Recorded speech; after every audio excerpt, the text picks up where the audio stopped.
Philip Wollen, an extraordinary philanthropist from Australia. I understand you have a message for Rupert Murdoch. Well, yes, a couple of years ago, Rupert invited one of my colleagues, Chris DeRose, from Last Chance for Animals, to attend the Newscorp AGM.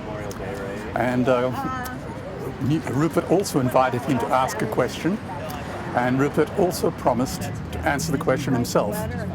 And true to his word, and we must always give credit where it is due, Rupert did answer the question about the live animal export industry out of Australia.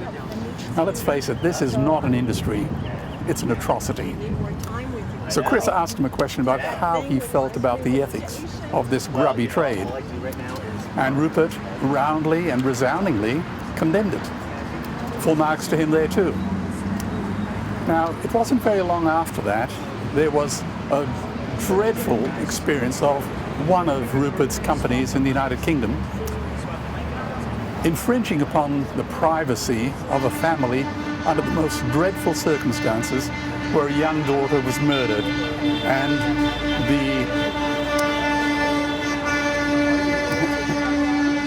and one of Rupert's newspapers bugged that particular voice recording when the little girl had already been killed.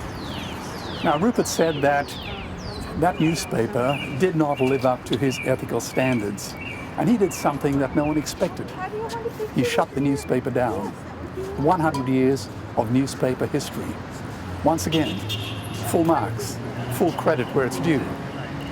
So today, I would like to just remind Rupert that his wonderful mother, the late Dame Elizabeth Murdoch, also signed a document with me, which was published in many of the Australian newspapers, condemning this noxious live animal export trade.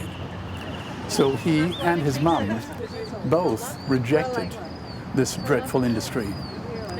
So today I call on Rupert again, and I do this so frequently, to tell every one of the editors of his newspapers in Australia to change their editorial policy and condemn this vile, cruel industry. It has no place in civilized society, and if these editors don't follow his instructions, they ought to be fired. And if his ethical standards are really as strong as I hope they are, and I suspect they are, if the newspapers don't change their policies, I invite him to shut them down, just like he did the News of the World. It's not much to ask. Civilization deserves better. And let's face it, journalists are the last artisans who sign their work. It is very important that when they sign an article or a report they've written, that it should not only be accurate, but it should be decent and ethical, and in some respects, uplifting.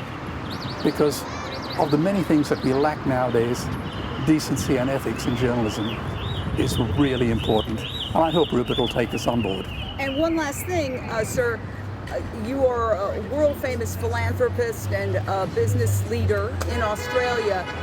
You said that Rupert Murdoch said at a shareholders meeting that he himself was against the live export trade, and that he felt it didn't match his ethical standards because obviously it involves the institutionalized torture of hundreds of thousands and over the years millions of animals. So why do you think that he's allowing his editors to endorse this cruel trade, the live export trade, in their influential newspapers when they're really his newspapers, and he has publicly stated that he's against live export of animals from Australia to the Middle East and elsewhere where they are tortured and butchered? Yes, I think you're rather pushing an open door, and I happen to agree with you entirely.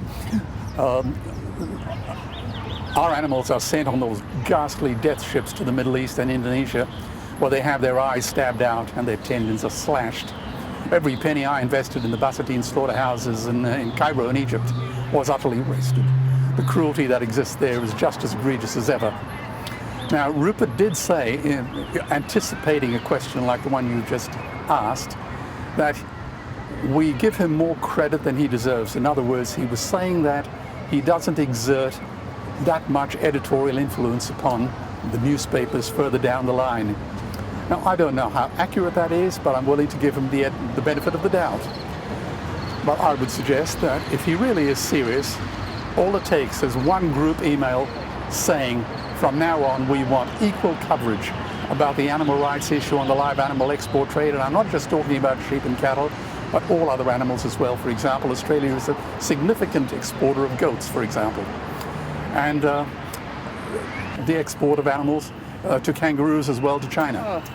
Oh So my God. this is a heaven-sent opportunity for Rupert to actually do some good for humanity in the time that he's got left on this earth.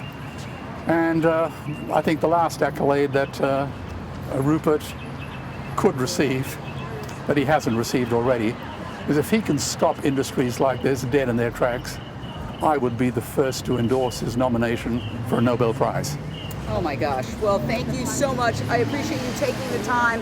And I know that the good people of Australia and the amazing organization Animals Australia and your organizations are working so hard to end this horrific live export. Thank you, sir. Thank you.